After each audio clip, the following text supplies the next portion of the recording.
Welcome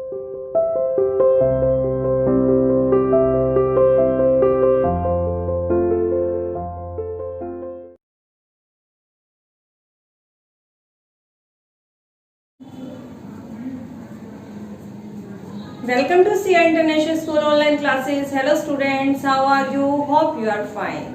बेटा हम हमारा पर्यावरण की बुक रीड कर रहे थे और उसका चैप्टर नंबर फर्स्ट हम पढ़ रहे थे पर्यावरण।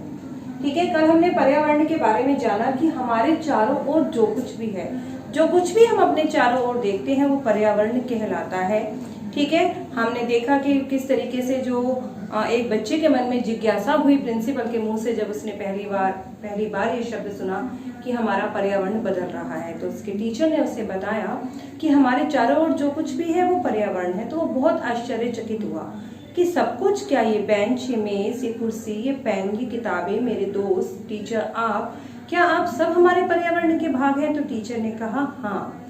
तो बेटा हमारे पर्यावरण की डेफिनेशन क्या हो गई कि किसी भी जीवित प्राणी के चारों ओर पाए जाने वाले लोग, स्थान या वस्तुएं या फिर प्रकृति की कोई चीज हो, वो सब मिलकर हमारा पर्यावरण बनाते हैं।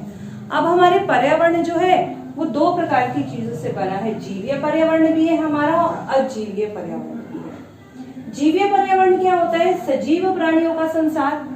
सजीव प्राणी आप जानते हैं ना, लिविंग बींग्स हैं जो सांस लेते हैं, जैसे कि मानव हो गया, पेड़ पौधे हो गए, पशु पक्षी हो गए, ये तो हो गए सब सजीव प्राणी। और अजीव निर्जीव पदार्थों का संसार, जैसे कि आपकी मिट्टी हो गई, जल हो गया, आपका बैग हो गया, ठीक है, पेन हो गया, पुस्तक हो गई, ये सब हो गए आपके निर्जीव पदार्थों का संसार। तो देखिए, यह प्राकृतिक एवं मानव निर्मित परिघटनाओं का मिश्रण है कि जो पर्यावरण है उसमें प्राकृतिक चीजें भी शामिल है और मानव निर्मित चीजें भी शामिल हैं। प्राकृतिक पर्यावरण में पृथ्वी पर पाई जाने वाली जीवीय व अजीवीय दोनों ही परिस्थितियां सम्मिलित हैं, दोनों ही हैं, जीवीय भी है और अजीवीय भी है। जो सजीव प्राणी है वो मिलकर जीवीय पर्यावरण बनाते हैं और जो निर्जीव पदार्थ है वो मिलकर अजीवीय पर्यावरण का निर्माण करते हैं। जबकि मानवीय पर्यावरण में मानव की परस्पर क्रियाएं, यदि हम मानवीय पर्यावरण देखें, ये तो हो गया आपका जीवीय और अजीवीय। यदि हम मानवीय पर्यावरण देखें तो मानव की क्या है? मानव की परस्पर क्रियाएं, कि जो मानव एक दूसरे के साथ बातचीत करता है, काम करता है, या मानव क्या क्या गतिविधि करता है और मानव द्वारा बनाई गई सभी रचनाएं उसमें सम्मिलित होती हैं। अब हम बात करते हैं प्राकृतिक पर्यावरण की, कि जो हमारा प्राकृतिक पर्यावरण है वो भूमि, जल, वायु और सजीव प्राणियों से मिलकर बना है।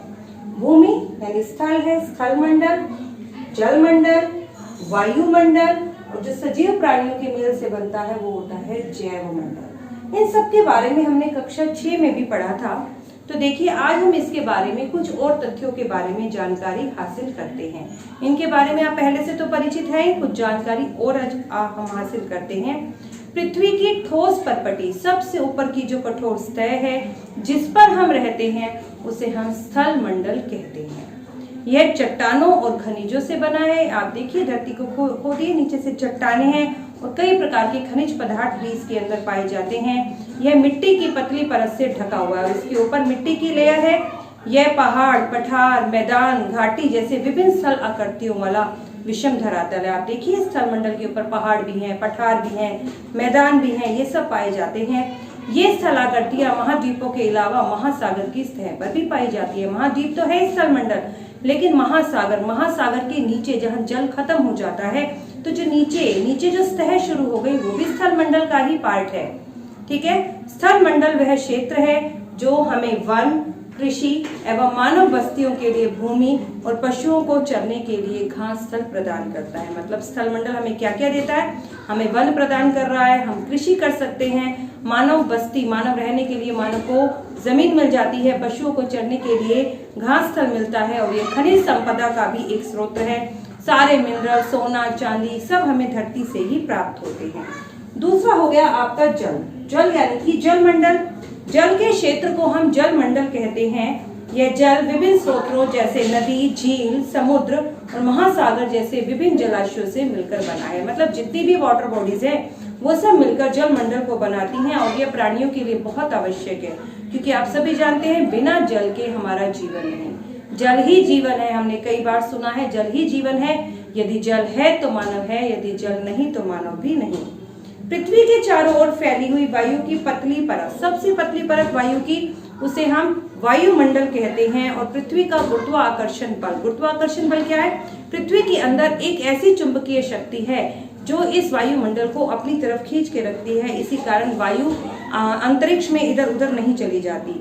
और सूर्य से जो ये वायु का जो आवरण है इसे हम वायुमंडल कहते हैं। और यह हमें सूर्य से आने वाली झुलसाने वाली गर्मी, मतलब यदि ये वायुमंडल ना हो तो सूर्य की बहुत ज्यादा हीट पृथ्वी तक पड़ेगी, जिसके कारण हम लोग बिल्कुल झुलस जाएंगे। और ये सूर्य से आने वाली हानिकारक किरणों से भी हमारी रक्षा करता है। कई प्रकार की गैसें और धूल कण और इसमें जल वाष्प भी सम्मिलित होते हैं। वायुमंडल में परिवर्तन होने से ही हमारे मौसम और जलवायु में भी परिवर्तन होता है। फोर्थ हो गया आपका सजीव प्राणी जो है, तो पादप, जीव जंतु, ये सब मिलकर जैव मंडल या सजीव संसार का निर्माण करते हैं। यह वह संकीर्ण क्षेत्र है जहाँ पर जल, स्थल और वायु मिलकर जीवन को संभव बनाते हैं। मतलब मानव जीवन तो संभव ही वही जहाँ पर उसे जल मिले, उसे स्थल मिले और उसे वायु मिले। ये सब मिलकर मानव जीवन को संभव बनाते हैं। तो बेटा पर्यावरण, आप यहाँ पर आएंगे जब यहाँ देखिए यहाँ पर लिखा हुआ है पर्यावरण क्या है? पर्यावरण यानी कि एनवायरमेंट शब्द की उत्पत्ति एक फ्रेंच शब्द एनवायरेट से हुई है, जिसका अर्थ है पड़ोस। पड़ोस मतलब हमारे आसपास, हमारे आसपास जो कुछ भी है वो हमारे पर्यावरण का ही पार्ट है। आगे देखिए,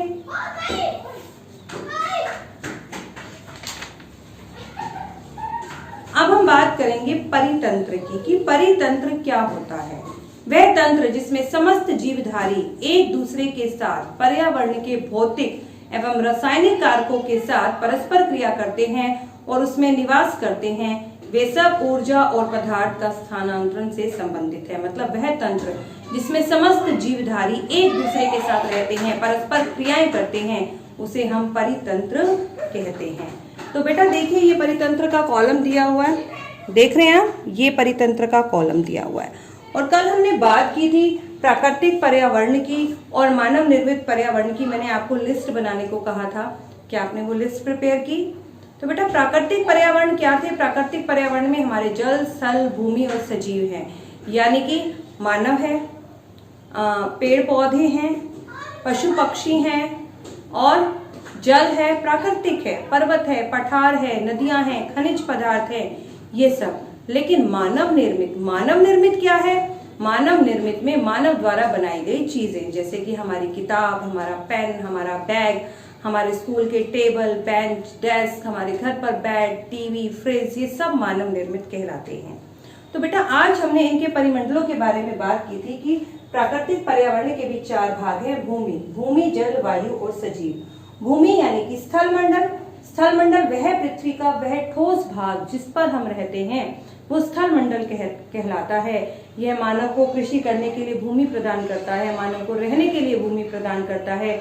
यहीं पर पर्वत पठार पाए जाते हैं जो अनेक प्रकार की खनिज संपदाओं के क्षेत्र हैं, और यह मिट्टी की पतली परत से ढका है जिसके अंदर हम अपने पेड़ पौधे लगा सकते हैं। सेकंड है जल। जितने भी वाटर बॉडीज हैं आपकी झीलें हैं, कुआं है, नदियां हैं, सागर हैं, महासागर हैं, ये सब मिलकर आपका जल मंडल बनाते हैं। बिना जल के मानव जीवन संभव नहीं, इसीलिए जल हमारे जीवन का एक महत्वपूर्ण अंग है। वायु क्या है? वायु की एक पतली सी परत या वायु की एक चादर ने हमारी पृथ्वी को घेरा हुआ है, जिसे हम वायुमंडल कहते हैं। इसमें बहुत सी गैसें पाई जाती हैं, oxygen, carbon dioxide, ozone, helium, nitrogen, और सबसे ज्यादा यहाँ पर नाइट्रोजन पाई जाती है 78%, ऑक्सीजन 21% और बाकी सब गैसेस मिलकर सिर्फ इसका 1% ही पार्ट को बनाती हैं। ठीक है, नेक्स्ट है सजीव प्राणी। सजीव प्राणी यानी कि जैव मंडल। जैव मंडल क्या है? एक ऐसा संकीर्ण क्षेत्र जहाँ पर जल, स्थल और वायु ये तीनों चीजें मिलकर एक सजीव प्राणियों के संसार का निर्माण करते हैं, यानी जहाँ पर मानव जीवन संभव है वो आपका जैव मंडल है, मीन जहाँ पर जल, स्थल और वायु ये सभी मिलते हैं। ठीक है बेटा, इसके अलावा हमने परितंत्र के बारे में पढ़ा। परितंत्र क्या है? वह तंत्र जिसमें मानव सभी समस्त धारी जीवों के साथ और पर्यावरण के भौतिक और रासायनिक कारकों के साथ मिलता हुआ क्रिया करता है, वो हमारा परितंत्र कहलाता है। ठीक है बेटा, इससे आगे का चैप्टर हम कल पढ़ेंगे। ओके।